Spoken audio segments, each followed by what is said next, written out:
Hello guys, this is Saiful Islam. Welcome back again. In this video, I'll show you the use of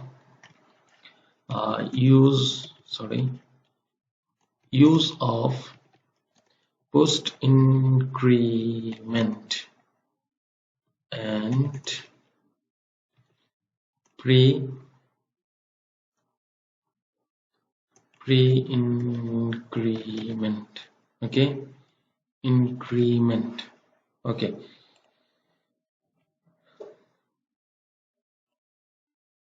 It is wrong or right? Pre-increment. Okay. Just use int I and j.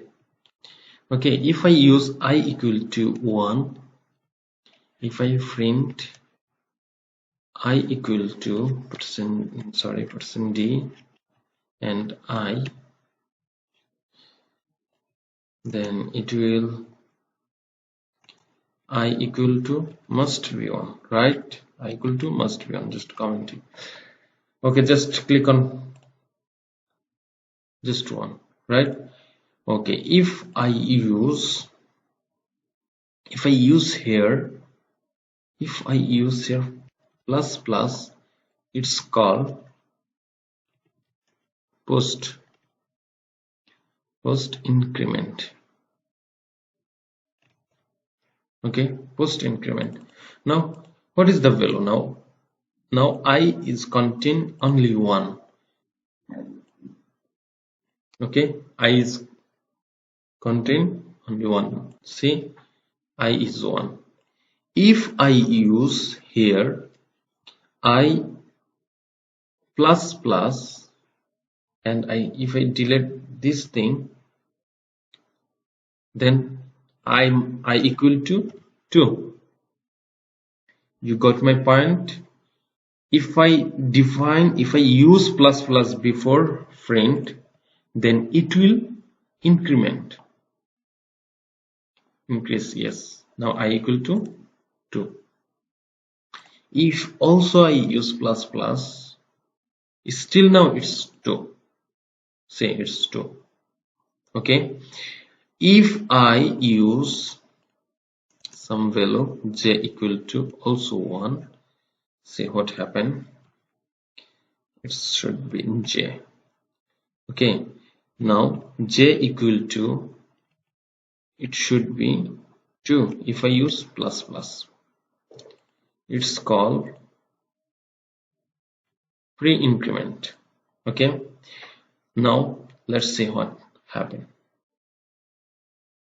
Sorry, we need to use a printf function / new line. Just print, let's see, 2 2. If I remove this line, now what? Now I equal to 1. See, I equal to 1, j equal to 2. If I use j plus plus, let's see.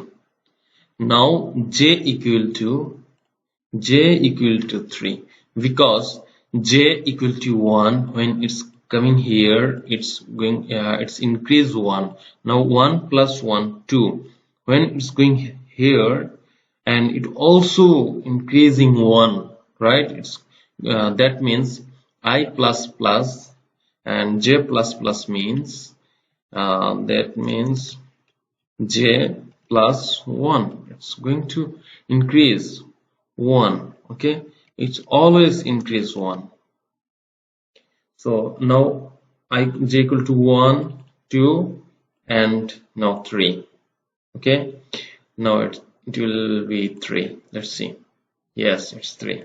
If I use also here plus plus, let's see.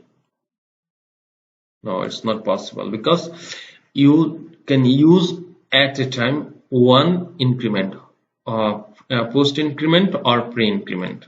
Okay, if I use here, just save it. Now see, now also it will 3. Okay, so this is the pre increment and post increment. Thank you very much.